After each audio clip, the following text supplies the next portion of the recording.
करुणामयी माँ परम प्रभु Shri Arvind live divine अध्ययन वर्गर समस्त भाई भौणी समस्त माँ कृपा भिक्षा करुच्ची आम समस्ते लाइव डिवाइन पुस्तकर द डिवाइन माया देवमाया अध्यायर प्रथम और द्वितीय पैराग्राफ भल रूप से पढ़ी सारी तृतीयर अल्प किसी आलोचना होता तेणु आम तृतीय पैराग्राफटी पुणी थे आज अध्ययन करवा जदि संभव है चतुर्थ पैराग्राफ पढ़ा आम जहाँ पढ़ी थे मुझे मन पकई दूची जे ये जगत रे आम जहाँ कि देखुचु से गुड़िक सब गोटे सृष्टि आउ गोटे परिणाम एक सीधा अर्थ रे उत्पादन बा गोटे प्रोड्यूस द प्रोडक्ट तेणु जी ताको उत्पन्न करिछंती से निजे निजको ही उत्पन्न करिछंती ताही दिव्य दृष्टि तेणु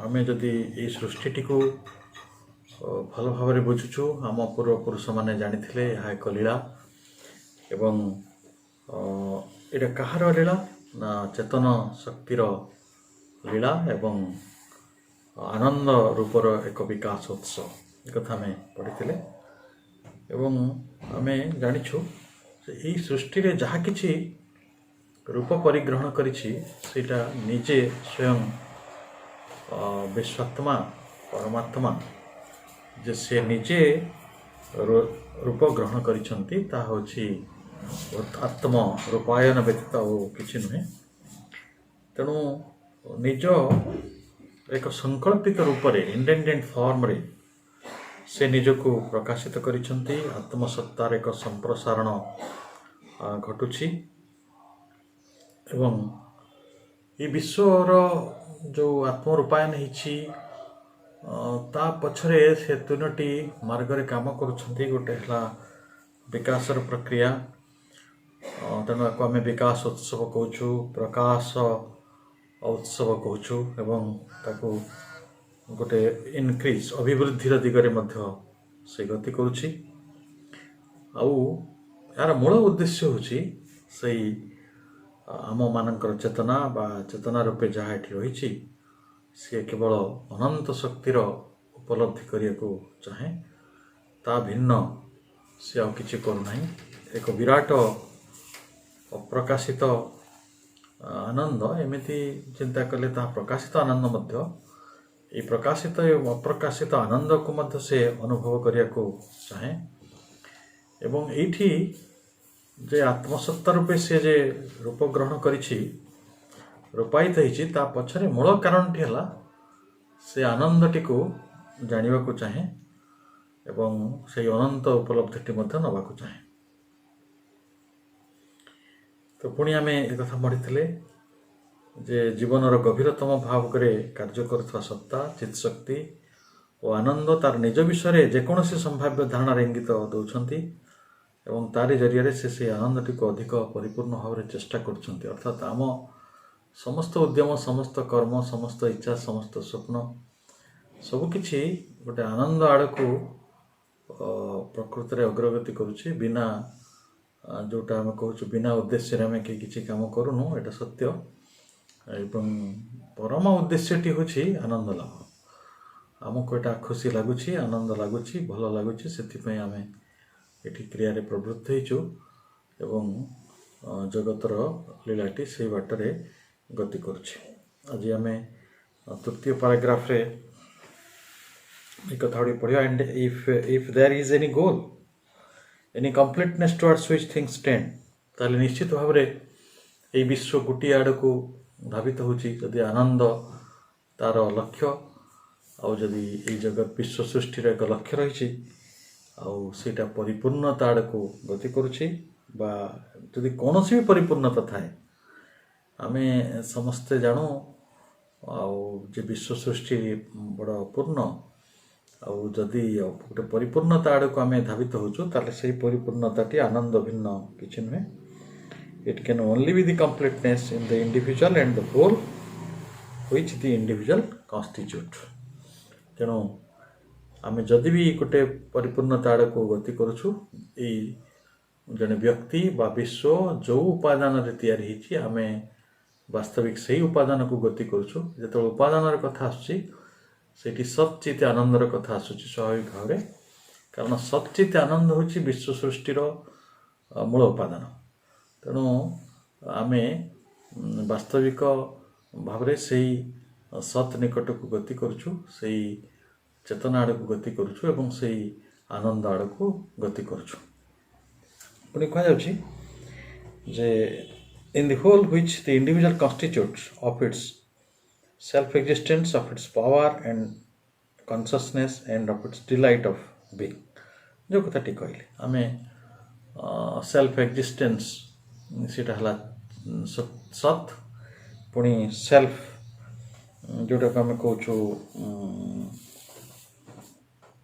पावर एंड द कॉन्शियसनेस सेटा चित and it's delight of being सीटा हिची आनंद। तो आमे तार भीतर गति करूँ, but such completeness is not possible in the individual consciousness concentrated within the limits of individual formation।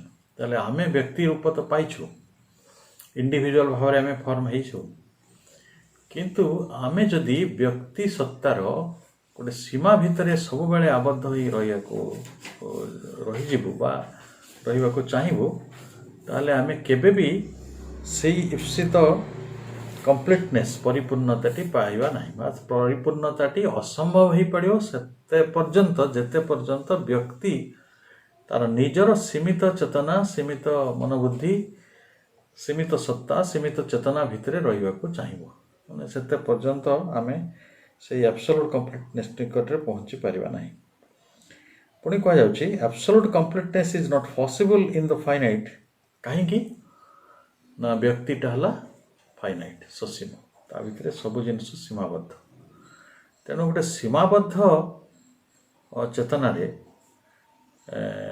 आमे गोटे असीमित को अनुभव केमिति करिवा, एटा गोटे बड़ जटिल कथा नुहे।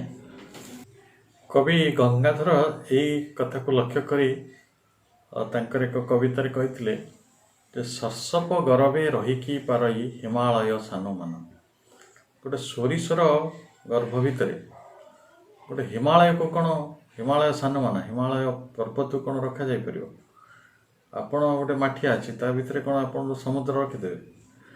तो जोटा विराट ताको गोटे क्षुद्र भितर समाहित करी रखिबा वास्तविक जटिल, जेहेतु आमे व्यक्ति चेतना रे अच्छु, क्षुद्र चेतना रे अच्छु, ससीम चेतना रे अच्छु, ससीम शक्ति आमर, ससीम मन बुद्धि प्राण, ता भितर असीमताटा को स्थान न दे पारिबार मूल कारणटी श्रीअरविंद कहउचंती जेटा कोन पई घटुची ना because it is alien to the self conception of the finite. आमी जो अनंत चेतनार कथा कहूछु, अनंत शक्तिर कथा कहूछु, अनंत आनंदर कथा कहूछु, सेटा ससीमर जो तत्व रही सेल्फ कन्सेप्शन आत्मतत्व रही, ससीमर आत्मतत्व रही, से असीमर आत्मतत्व सहित एलियन माने से तार स्वधर्म विरोधी बा तार अपोजिट, तार गोटे प्रकार स्वभाव विच्युत जिनिस बाहर सेटा जो क्षुद्र विराट तो अपोजिट बुझा पड़ synonymous. Therefore, the only final goal possible is the emergence of the infinite consciousness in the individual। ताले आज श्री अरविंद जितेबाला व्यक्ति को कहले आमे निजको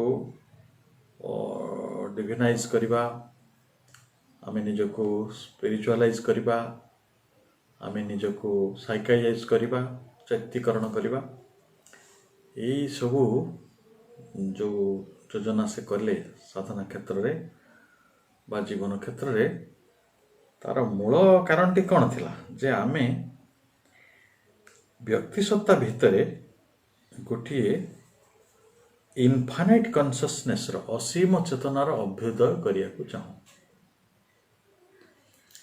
जो व्यक्ति चेतनाटी आज क्षुद्र होइक रही, ससीम होइक रही, से भी असीमता को स्पर्श करिवार क्षमता रखे। ସେ ବିଶ୍ୱ ଚେତନାରେ ରୂପାନ୍ତରିତ ହେବା ପାଇଁ ତା ପାଖରେ ସାମର୍ଥ୍ୟ ରହିଛି।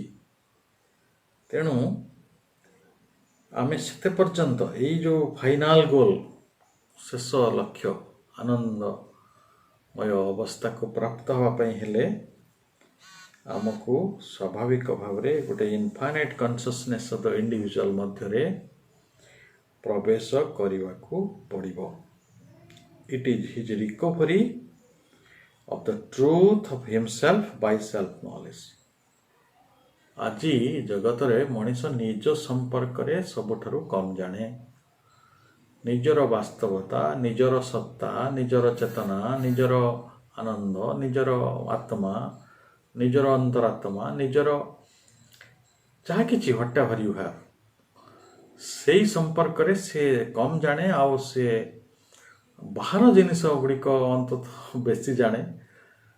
ବାହାର ଦିଗରେ ତାର ମନ ବେଶୀ ଧାବିତ ହେଉଥାଏ।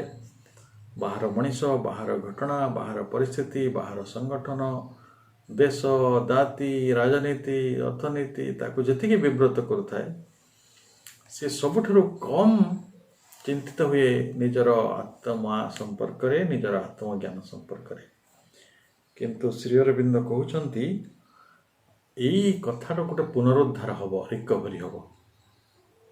ଆଜି ଯେଉଁଟା ଆମେ ବାହାରେ ହଜିଛୁ, ଆମେ ଆଜି ଭିତରେ ଖୋଜିବାକୁ ଲାଗିବୁ। ତେଣୁ ସେଇଟା ହେବ ରିକଭରି। ତେଣୁ ବାହାରେ ନ ହଜିକି ଆମେ ଯଦି ନିଜର ଆତ୍ମଜ୍ଞାନର ସତ୍ୟଟିକୁ, the truth of himself by self knowledge, ଆମ ନିଜ ସମ୍ପର୍କର ସତ୍ୟଟିକୁ ଆତ୍ମଜ୍ଞାନ ଦ୍ୱାରା ପୁନରୁଦ୍ଧାର କରିଦେଇପାରିବୁ, ତାହେଲେ ଆପଣ ଆଉ କ୍ଷୁଦ୍ର ବୋଲି ମନେ କରିବେ କି? ଆପଣ ନିଜ ସମ୍ପର୍କରେ ଜାଣିଲେ ଆପଣ ଜାଣିବେ ଯେ ସେଇ ଯେଉଁ ବିରାଟ ତତ୍ତ୍ୱରେ ଏ ବିଶ୍ୱ ନିର୍ମାଣ ହେଇଛି, ସେଇ ବିରାଟ ତତ୍ତ୍ୱରେ ଆପଣ ବି ନିର୍ମାଣ ହେଇଛନ୍ତି ଏବଂ ବିଶ୍ୱଠାରୁ ଆପଣ ଅଭିନ୍ନ ଅଟନ୍ତି। ବ୍ୟକ୍ତି ସତ୍ତା କ୍ଷୁଦ୍ର ହେବାର ମୂଳ କାରଣଟି ଶ୍ରୀମନ୍ତ ମଧ୍ୟ କହିଛନ୍ତି। ସେ କହିଛନ୍ତି ଯେତେବେଳେ ବ୍ୟକ୍ତି ବିଶ୍ୱଠାରୁ ନିଜକୁ ଭିନ୍ନ ମନେ କରେ, ସେତେବେଳେ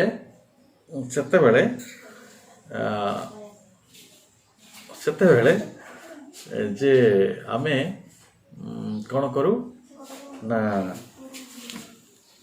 ଆମେ ବ୍ୟକ୍ତିଟି ଏକ କ୍ଷୁଦ୍ର ଅନୁଭବ ଭିତରକୁ ପ୍ରବେଶ କରିଯାଏ। ଯେତେବେଳେ ସିଏ ନିଜକୁ ସମ୍ପର୍କରେ ଜାଣିପାରେ, ତାର ନିଜ ଭିତରେ ଥିବା ଯେଉଁ ସତ୍ୟ, ତାର ଯେଉଁ ଆତ୍ମତତ୍ତ୍ୱ, ଯେଉଁଟାକି ବିଶ୍ୱତତ୍ତ୍ୱ, ଆଜି ଆମେ ବିଶ୍ୱଠାରୁ ଅଲଗା ମନେ କଲେ ଆମେ ବିଶ୍ୱତତ୍ତ୍ୱ, ଆମ ଭିତରେ ତତ୍ତ୍ୱ ଭିତରେ ଫରକଟାକୁ ଆମେ ଅନୁଭବ କରୁଛୁ ବା ତାକୁ ବୁଝିବାକୁ ଚେଷ୍ଟା କରୁଛୁ। କିନ୍ତୁ ଯେଉଁଦିନ ଆମେ ତାକୁ ବୁଝିବାକୁ ଚେଷ୍ଟା କରିବା, ସେଦିନ ବୁଝିବା ଯେ ବିଶ୍ୱଠାରୁ ଆପଣ ଅଭିନ୍ନ ନୁହନ୍ତି।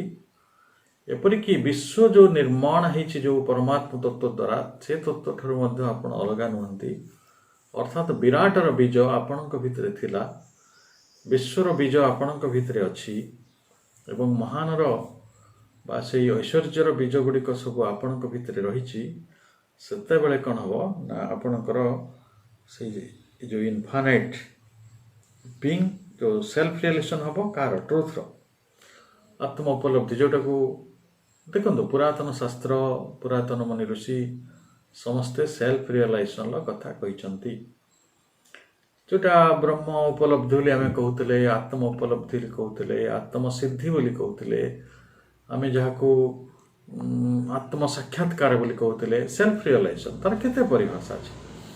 ତ ଯେଉଁଟାକୁ ଆତ୍ମ ସାକ୍ଷାତକାର ମାନେ କ'ଣ? ନିଜ ସହିତ ସାକ୍ଷାତକାର ହୁଏ, ନିଜକୁ ଜାଣିବେ, ନିଜକୁ ଚିହ୍ନିବେ, ମୁଁ କିଏ, ମୁଁ କେଉଁ, ମୁଁ ନିଜେ ବ୍ରହ୍ମ। ସେଥିପାଇଁ ତ ବେଦାନ୍ତରେ ଯେଉଁ ମହାବାକ୍ୟ ସବୁ କୁହାହେଲା, ଅହମ୍ ବ୍ରହ୍ମାସ୍ମି, କିଏ କହିଲେ ଯେ ମୁଁ ହେଲି ସେହି, ବା ଆମେ କହୁଛୁ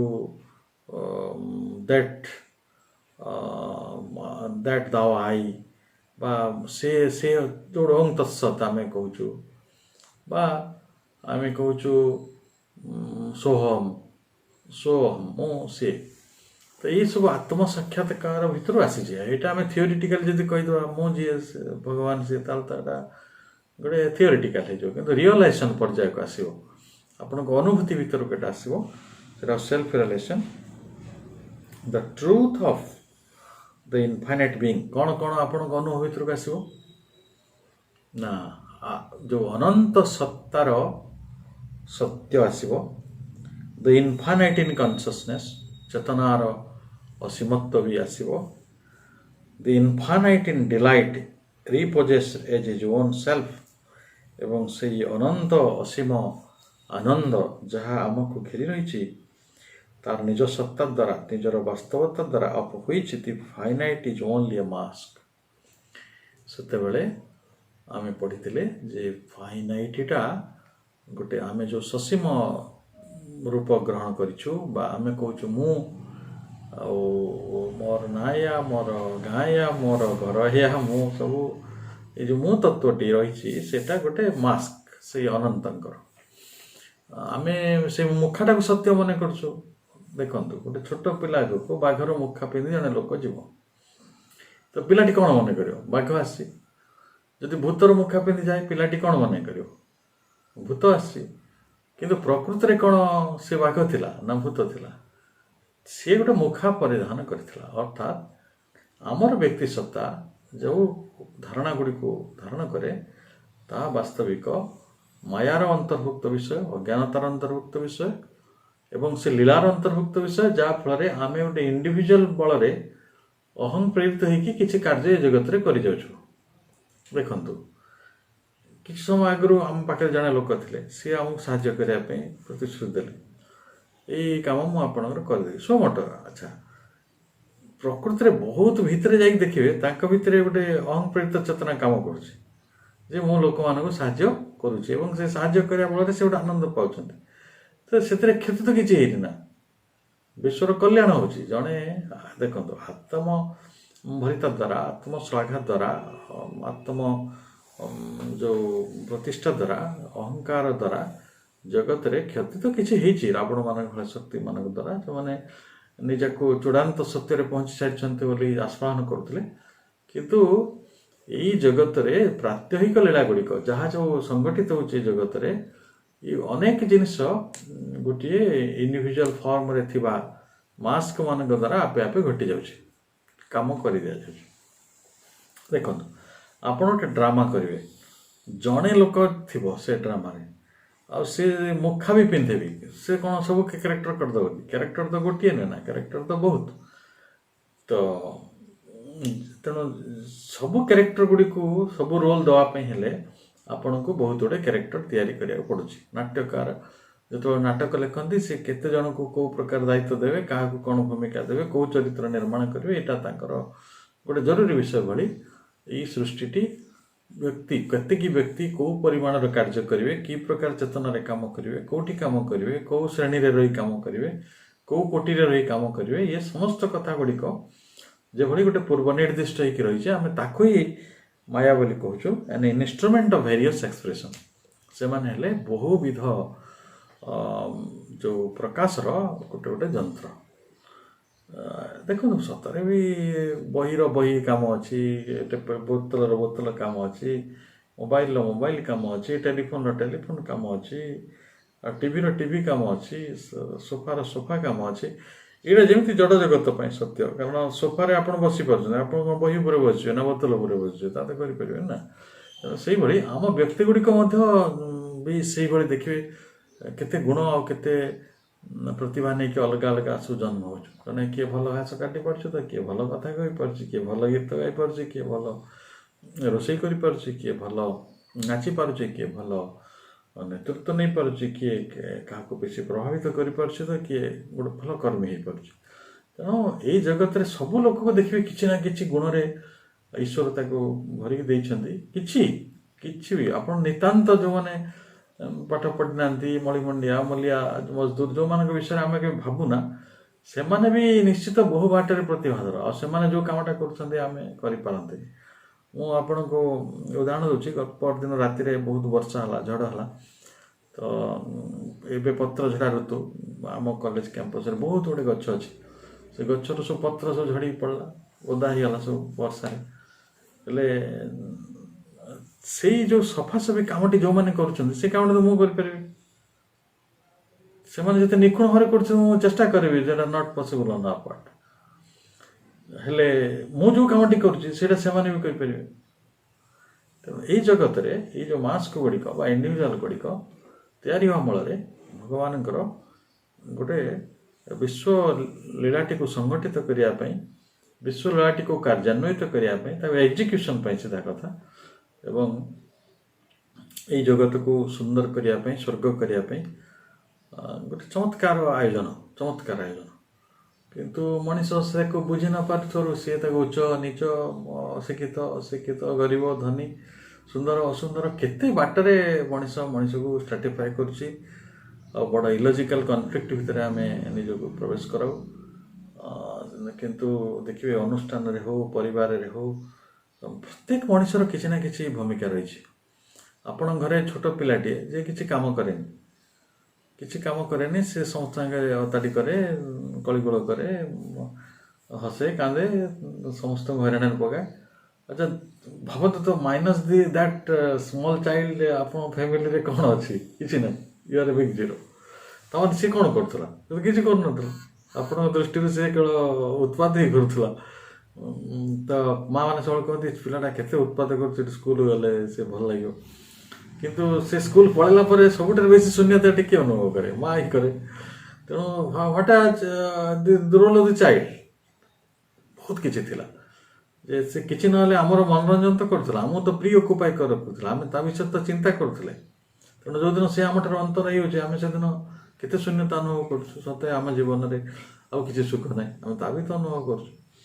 ତେଣୁ ଆମେ ମାୟାଟିକୁ ଏଇ ବାଟରେ ବୁଝିବା, ଅର୍ଥାତ୍ ଏଇ ଅନନ୍ତ ଲୀଳା ଭିତରେ ଏଇ ବହୁବିଧ ପ୍ରକାଶ ଭିତରେ ଗୋଟିଏ କିପରି ଭାବରେ ସୂକ୍ଷ୍ମ ଭାବରେ ଯୋଗମାୟା ଆମ ଭିତରେ ଏଇ କାମ ଗୁଡ଼ା ସବୁ କରାଇ ନେଉଛନ୍ତି। ଆଜିର ଅଧ୍ୟୟନକୁ ଯିବା ଯେ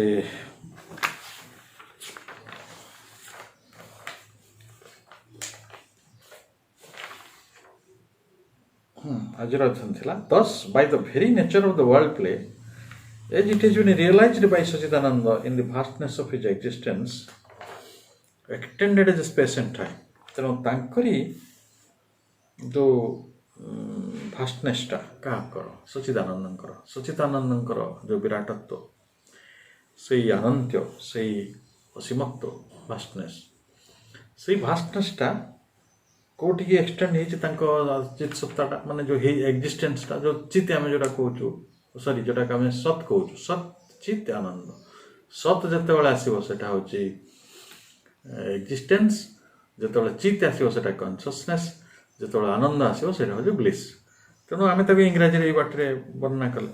ତାହେଲେ ପ୍ରଥମେ ଆସିଲେ କିଏ? ସତ୍ ଆସିଲେ, ହିଜ୍ ଏକ୍ଜିଷ୍ଟେନ୍ସ। ସେ ଆସିକି କ'ଣ କଲେ ନା ଏଇ ବିଶ୍ୱଲୀଳାରେ କେମିତି ଅଂଶଗ୍ରହଣ କଲେ ନା extended age space and time. ସିଏ ହିଁ ସ୍ପେସ୍ ହେଇଗଲେ ଆଉ ସିଏ ହିଁ କାଳ ହେଇଗଲେ, ଟାଇମ୍ ହେଇଗଲେ। ଆକାଶ ହେଲେ, ବ୍ୟୋମ ହେଲେ, ଆଉ କ'ଣ ହେଲେ ନା ସମୟ ହେଲେ। ଆଚ୍ଛା ମୋତେ କୁହନ୍ତୁ, ଯଦି ସ୍ପେସ୍ ହେଇନଥାନ୍ତେ, ବ୍ୟୋମ ହେଇନଥାନ୍ତେ, ତାହେଲେ ଇଏ ଜଗତରେ କାହାରି ପାଇଁ କିଛି ଜାଗା ନାହିଁ। ସ୍ପେସ୍ ନାହିଁ ମାନେ କ'ଣ ଅଛି? କିଛି ନାହିଁ। ତାହେଲେ ଭାବନ୍ତୁ ସ୍ପେସ୍ଟାକୁ ବି ଆପଣ ଈଶ୍ୱର ମାନିପାରିବେ? ସ୍ପେସ୍ଟା ବି ଈଶ୍ୱର ମାନିପାରିବେ? ସେ ଜାଗା ଦେବାର ତ ନା ସୂର୍ଯ୍ୟ ଚନ୍ଦ୍ର ଅଛନ୍ତି, ଆଉ ଏଡ଼େ ବଡ଼ ଆଲୋକ ଅନ୍ଧାର ରହିଛି, ଏତେ ଛାୟାପଥ ରହିଛି, ଏତେ ବେଶୀ ଜ୍ୟୋତିଷ୍କମାନେ ରହିଛନ୍ତି, ଆଉ କେତେ ରହିଛନ୍ତି ସେଟା କ'ଣ ଆମେ କଳ୍ପନା କରିପାରିବା? ମୁଁ ବେଳେବେଳେ ଗଣିତ କ୍ଲାସ୍ରେ ପିଲାମାନଙ୍କୁ ପଚାରୁଛି ଯେ କୁହ ତାରାମାନଙ୍କର ସଂଖ୍ୟା ଅଧିକା କି ଆମ ପୃଥିବୀରେ ଥିବା ଧୂଳିକଣାମାନଙ୍କର ସଂଖ୍ୟା ଅଧିକ? ପିଲାମାନେ ତାର ଯଥାର୍ଥ ଉତ୍ତର ଦେଉଛନ୍ତି, କହୁଛନ୍ତି ନାହିଁ ସାର୍ କହିହେବନି। କେଉଁଟା ବେଶୀ ସଂଖ୍ୟାର ଅଛି, ତାରାମାନେ ବେଶୀ ଅଛନ୍ତି କି ଆମ ପୃଥିବୀରେ ବେଶୀ ଧୂଳି ବାଲି ଅଛି, କି ଆମର ଏୟାର ମଲିକୁଲ୍ସ କି ୱାଟର ମଲିକୁଲ୍ସ ମାନଙ୍କର ସଂଖ୍ୟା ତାଠାରୁ ବେଶୀ କି କମ୍, ସେଟା କହିହେବନି। କାରଣ ଅନନ୍ତ ହିଁ ସବୁବେଳେ ଅପରିକଳ୍ପନୀୟ, ଟ୍ରାନ୍ସଡେଣ୍ଟାଲ। ତେଣୁ ତାଙ୍କ ବିଷୟରେ ଆମେ କିଛି ଗ୍ରହଣ କରି ସତ୍ୟଟିକୁ ଗ୍ରହଣ କରି କହିପାରିବା ନାହିଁ। ତାହେଲେ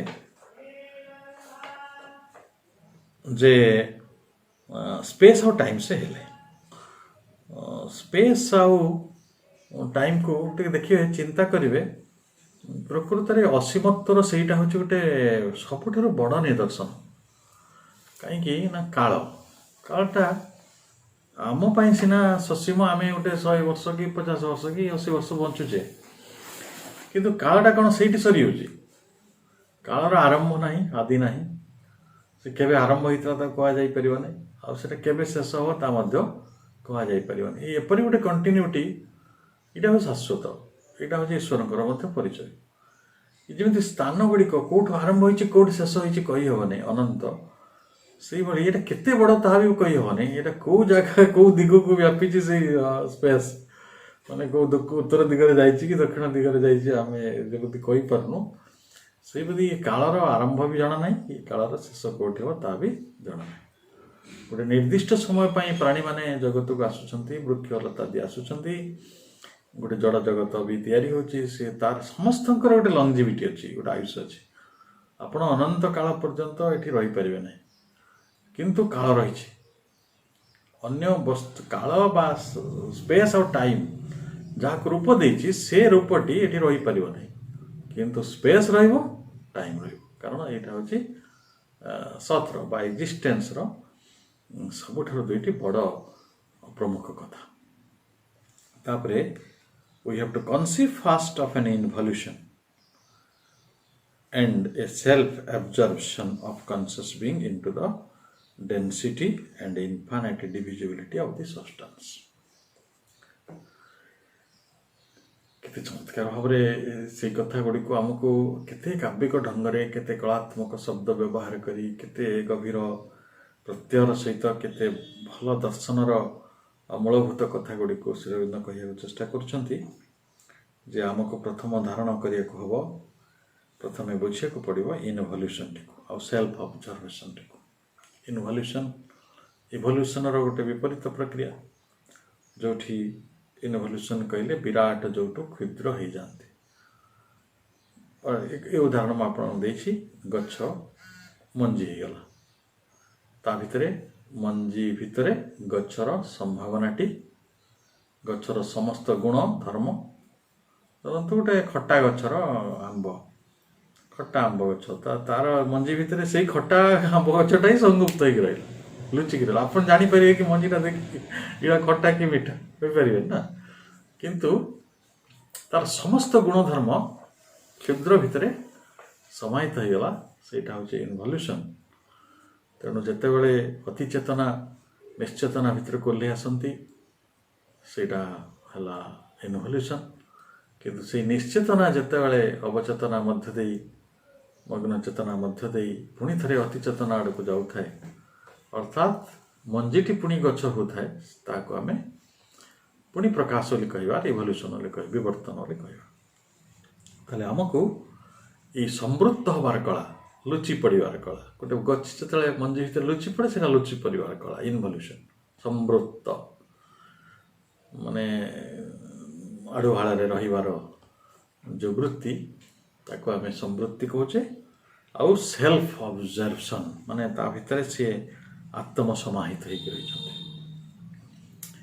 देखु माँ सब जड़ को एत भल पाते कहीं कहते ये परम प्रभु ही परम प्रेम निश्चेतना रूप से आमर सेवा कर सब से प्रस्तुति नेले प्रथम जड़ हो आसिले आ प्राण को आधार देवाई से सब प्रथम रूप नहीं गले जड़र आम जीवन में केते भूमिका रही केते भूमिका रही जार बिना देखो बिना पवन आप बंची पारना बिना पानी आप बंची पारना बिना खाद्य ग्रहण में बंची पारना खाद्य प्रस्तुत करने ये जड़ जगतर समस्ते लगी निजे खाद्य भी जड़ से जड़ भितर अन्न तत्व रही जोटा कि आपण शक्ति जोगाऊ ठीक है तो तेणु जड़ जदि से प्रकार भूमिका ग्रहण कर न था ताले एठी मध्य प्राण संभव होता नहीं ताले एटा होची आत्म समाहित अवस्था सेल्फ ऑब्जर्वेशन ता भितरे देखंतु जल भितरे परम प्रभुंकर शक्ति सन्निहित अच्छी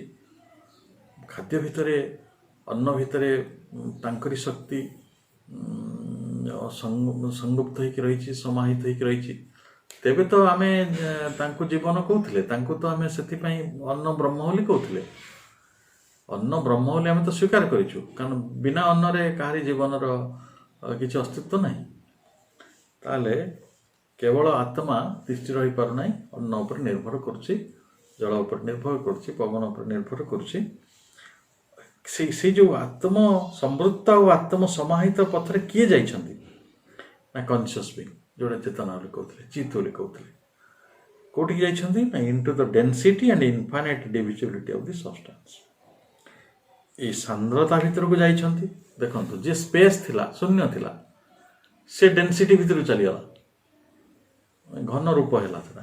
आपण ये जो कौन सी गोटे घन वस्तु को देखते आउ खोली दिखाँ तार अणु परमाणु खोलीदेला से तो अदृश्य हो समस्त खोलीद बंडिंग अच्छा से कंक्रीट हो ना। आम जो मनीषटे अच्छी जो पोड़ी दिया मरीगला शरीरटा रोचे कि से तो सूक्ष्म हो रूप हो स्पेस को पलाऊ। तेणु ये जो डेंसिटी भीतर को चली जावा आमे सब घन रूप ग्रहण करिसंते। आमर सब डायमेंशन अच्छी, आमर लेंथ अच्छी, आमर ब्रेड्थ अच्छी, आमर कौन अच्छे हाइट अच्छी। फिजिसिस्ट माने प्रथमे यही तीनटा को ही डायमेंशन बोली कहते, पर आइनस्टाइन आसी कहले जे ना स्पेस और टाइम को मध्य आमे डायमेंशन रे नहीं नबा, कारण ये जगत रे बहुत किछि स्पेस और टाइम रो आधार ही घटुछि। ये जगत रे स्पेस और टाइम को छाड़ी देले बोधे विज्ञान को ठीक भाव में बुझा जाई परिबा नहीं। तेणु एठी से माने कौन कले ना infinite divisibility of the substance, अनंत विभज्यमान जड़ होकरी वस्तु होकरी से माने रूप ग्रहण कले, डेंसिटी भीतर को ओह्लैले। एक कथा आमे बारंबार कहूँ जे धरत खाता हला, बही हला, टेबुल हला, कपड़ा हला, कलम हला, आमे निजे हेले जहाँ जहाँ आमको दृश्यमान हो जगत रे जो माने डेंसिटी नहीं चंती, सांद्रता नहीं चंती, घनत्व नहीं चंती, तो से माने समस्तंकर गोटे रूप ना, अणु रूप, परमाणु रूप। बाई जो आपण यूनिट को जीवे तार एकक माने तार जो मौलिक अवस्था को चली जाए से अणु परमाणु से प्रोटॉन इलेक्ट्रॉन रो गोटे समाहार से गोटे तो समान से जगह पुणी ये केमी अलग हो इलेक्ट्रॉन प्रोटॉन रे जमी आप देखिए चाउल गोटे चाउल रे केबे भात तैयारी हो पारे, केबे खई तैयारी हो पारे, केबे कुकुड़ा तैयारी हो पारे, केबे आपणकर मुढ़ी तैयारी हो, केबे चूड़ा तैयारी हो, केबे इडली हो, केबे खीरी हो, कौन से रूप ग्रहण कर आप मिल्क क्षीर जोटा कहे क्षीर केबे छेना हो जाए, केबे दही हो जाए, केबे घी हो जाए, केबे लौणी हो जाए, केबे कुआ हो जाए।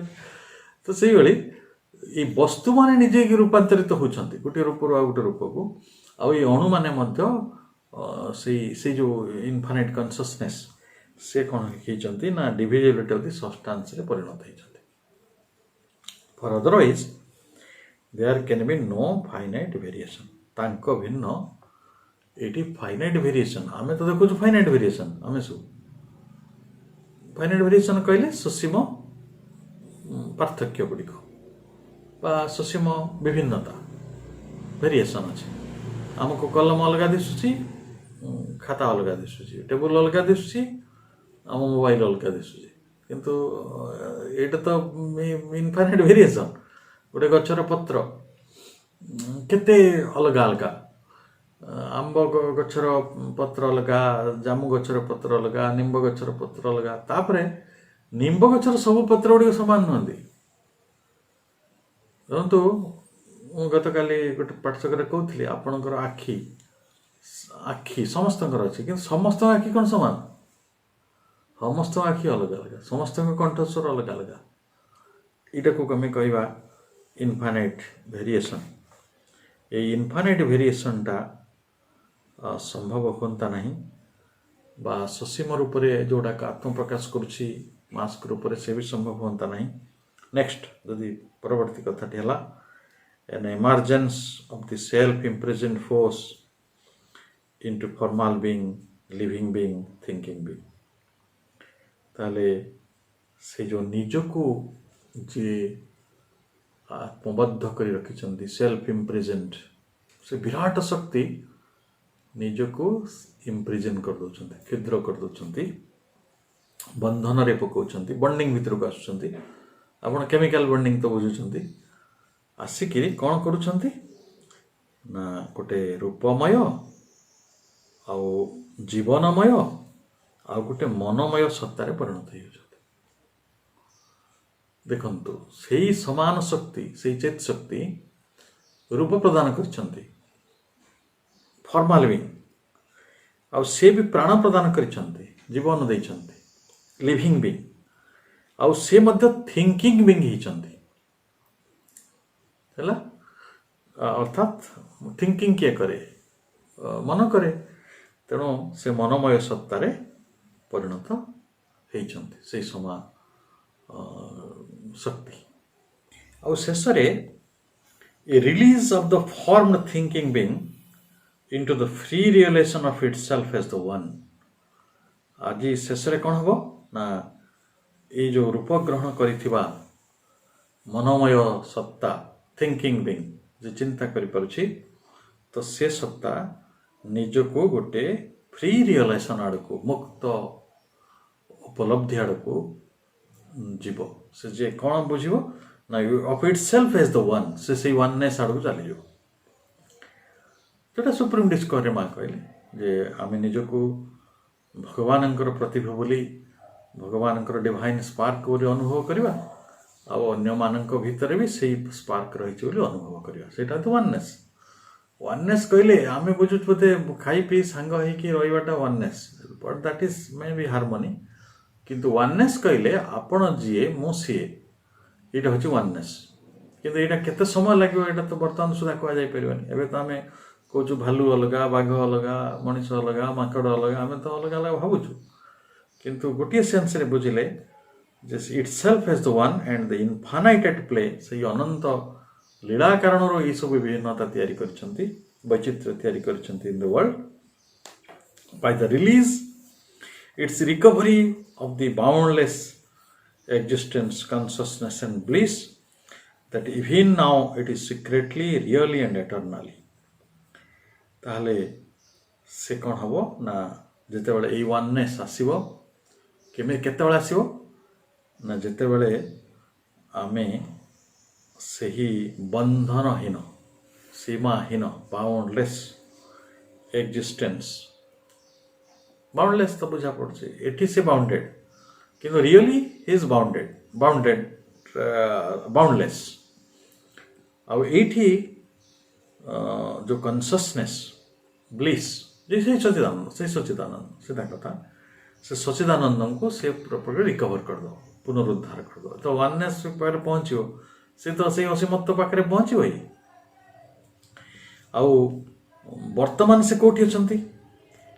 That even now it is secretly, really and eternally. ବର୍ତ୍ତମାନ ବି ସିଏ ସଂଗୁପ୍ତ ଭାବରେ ରହିଛନ୍ତି, ବର୍ତ୍ତମାନ ସେ ବାସ୍ତବ ଭାବରେ ରହିଛନ୍ତି, ଏବଂ ବର୍ତ୍ତମାନ ମଧ୍ୟ ଶାଶ୍ୱତ ଭାବରେ ରହିଛନ୍ତି। ଦେଖନ୍ତୁ, କାଳଟା ଶାଶ୍ୱତ ଭାବରେ ରହିଛି କି ନାହିଁ? ସ୍ପେସ୍ ଶାଶ୍ୱତ ଭାବରେ ରହିଛି କି ନାହିଁ? ଚେତନା ଶାଶ୍ୱତ ଭାବରେ ରହିଛି କି ନାହିଁ? ଶକ୍ତି ଶାଶ୍ୱତ ଭାବରେ ରହିଛି କି ନାହିଁ? କିନ୍ତୁ ତାକୁ ଜାଣିବାର ଯେଉଁ କ୍ଷମତାଟି ମଣିଷ ପାଖରେ ସେଇ ପ୍ରଜ୍ଞା ସୂତ୍ରଟି ନାହିଁ। କାରଣ ମଣିଷ ତାର ନୀତିଦିନିଆ ଜୀବନଟାକୁ ଏତେ ସତ୍ୟ ମନେ କରୁଛି, ତାର ନିଜର ଜୀବନର ଜଞ୍ଜାଳଟିକୁ ବା ତାର ଯେଉଁ ସମସ୍ୟା ଗୁଡ଼ିକୁ, ତାର ପରିସ୍ଥିତିକୁ, ତା ଧର୍ମ, ତା ଦେଶ, ତା ଜାତି, ତା ଅନୁଷ୍ଠାନ, ତାର ସମାଜ, ତାକୁ ସେ ଏତେ ସତ୍ୟ ବଡ଼ ମନେ କରିଛି ଯେ ଭଗବାନଙ୍କର ଯେଉଁ ବିରାଟ ବ୍ୟବସ୍ଥା ବା ବିରାଟ ଲୀଳାଟିକୁ ସନ୍ଦର୍ଶନ କରିବାର ତାର ଭାଗ୍ୟ ହେଉନାହିଁ। ଯେତେବେଳେ ସେ ଭାଗ୍ୟ ହେବ, this triple movement is the whole key of the world enigma. ବିଶ୍ୱ ରହସ୍ୟ ପାଇଁ ବହୁତ ବହୁତ କମ୍ ଲୋକ ମୁଣ୍ଡ ଖେଳାନ୍ତି। ସେ କହନ୍ତି ସେଇଟା ଭଗବାନଙ୍କର କାର୍ଯ୍ୟ, ମୋର ତ କିଛି କଥା ନାହିଁ। କିନ୍ତୁ ୱାର୍ଲଡ ଏନିଗ୍ମା କହିଲେ ବିଶ୍ୱ ରହସ୍ୟ। ଏ ବିଶ୍ୱ ରହସ୍ୟକୁ ଭେଦ କରିବା ସାଧାରଣ ମଣିଷର ମନୋବୁଦ୍ଧି ଯେଉଁ ଅଛି ସେଇଟା ସମ୍ଭବ ନୁହେଁ। କିନ୍ତୁ ଗୋଟେ କି ଥିଲା, ଏଇଠି ଶ୍ରୀରବିନ୍ଦ୍ର ତିନୋଟି ପର୍ଯ୍ୟାୟର କଥା କହିଲେ। ଗୋଟିଏ ପର୍ଯ୍ୟାୟରେ ସ୍ପେସ୍ ଆଉ ଟାଇମ୍ ତିଆରି ହେଲା, ଗୋଟିଏ ପର୍ଯ୍ୟାୟରେ ବସ୍ତୁମାନେ ତିଆରି ହେଲେ, ଗୋଟିଏ ପର୍ଯ୍ୟାୟରେ formal being, living being, thinking being ତିଆରି ହେଲେ, ଏବଂ ପରବର୍ତ୍ତୀ ସମୟରେ ସେମାନେ ସମସ୍ତେ ଗୋଟେ ୱାନନେସ୍ ଆଡ଼କୁ ଯାଉଛନ୍ତି ଯିବେ। ଏଇ ଯେଉଁ ବର୍ଣ୍ଣନାଟି ହେଲା ତିନୋଟି ପର୍ଯ୍ୟାୟର, କିଭଳି ସତ୍ ନିଜକୁ ଆକାଶ ଆଉ ସମୟ ରୂପରେ ପ୍ରତିଭାତ କଲେ, କିଭଳି ଭାବରେ ଚେତନା ନିଜକୁ ବସ୍ତୁ ରୂପରେ ଶକ୍ତି ଗୁଡ଼ିକ ପ୍ରକାଶିତ କଲେ, ଶକ୍ତିଟି କିଭଳି ଭାବରେ ବସ୍ତୁ ରୂପ ନେଲା। ଚେତନା ଏକ ବିରାଟ ଶକ୍ତି ଏବଂ ସର୍ବୋପରି କିଭଳି ଭାବରେ ଆମେ ସେଇ ବସ୍ତୁ ଗୁଡ଼ିକ କିଭଳି ଭାବରେ living being, formal being, thinking ବିଙ୍ଗରେ ପରିଣତ ହେଲେ, ଯେଉଁ ପର୍ଯ୍ୟାୟର କଥା କୁହାଗଲା, ସେ ତିନୋଟି ପର୍ଯ୍ୟାୟକୁ ଯେତେବେଳେ ଆମେ ବୁଝିବା, that is the whole key of the world enema. ବିଶ୍ୱ ସୃଷ୍ଟିର ଏଇଟା ହେଉଛି ମୂଳ ଚାବି, ଯେଉଁଟା ଜଣେ ପହଞ୍ଚି ପାରିବ। ତେଣୁ ଭାଇ ଭଉଣୀମାନେ, ଆମେ ଏଇ ଯେଉଁ ଡିଭାଇନ୍ ମାୟା ପ୍ରବନ୍ଧ ଅଧ୍ୟୟନ କରୁଛନ୍ତି, ଏଇ ଅଧ୍ୟୟନ ବଳରେ ଆମେ ନିଜର ଯାହା ବାସ୍ତବିକତା, ନିଜର ଯେଉଁ ଆତ୍ମ ପରିଚୟ, ନିଜର ଯେଉଁ ଆତ୍ମ ସାକ୍ଷାତକାର, ଏ ବିଶ୍ୱରେ ଆମର ଅସ୍ତିତ୍ୱ, ବିଶ୍ୱର ଆମ ନିମନ୍ତେ ଅସ୍ତିତ୍ୱ, ସେଥିରେ ଭଗବାନଙ୍କର ଯେଉଁ ପ୍ରକାର ସମ୍ପର୍କ ଏଇ ବିଶ୍ୱ ସହିତ, ବ୍ୟକ୍ତିର ସମଗ୍ର ବିଶ୍ୱ ସହିତ ତାଙ୍କର ଆନନ୍ଦ୍ୟ, ଏ ସମସ୍ତ କଥାଟିକୁ ବୁଝିବାର ଗୋଟେ ସୁଯୋଗ ଶ୍ରୀ ଅରବିନ୍ଦ କରିଛନ୍ତି। ମୁଁ ଆଶା କରେ ଏଇ ପ୍ରଜ୍ଞା ଯାତ୍ରାରୁ ଆମମାନଙ୍କର ସାଧନା ପଥରେ ଅନେକ କିଛି କଥା ଆମେ ପାଇପାରିବା ଏବଂ ଆମ ଜୀବନକୁ ସୁନ୍ଦର ଓ ଦିବ୍ୟ କରିପାରିବାରେ ସହଯୋଗୀ ହୋଇପାରିବା। ମୁଁ ପୁଣି ଥରେ ଆପଣମାନଙ୍କୁ ଏହି ପ୍ରଜ୍ଞା ଯାତ୍ରାକୁ ନିମନ୍ତ୍ରଣ ଜଣାଇ ଆଜିର ଆଲୋଚନାକୁ ଏଇଠି ରଖୁଛି। ସମସ୍ତଙ୍କୁ ଅନେକ ଅନେକ ଅନେକ ଶୁଭେଚ୍ଛା, ସାଧୁବାଦ ଏବଂ ବନ୍ଦେ ମାତରମ୍।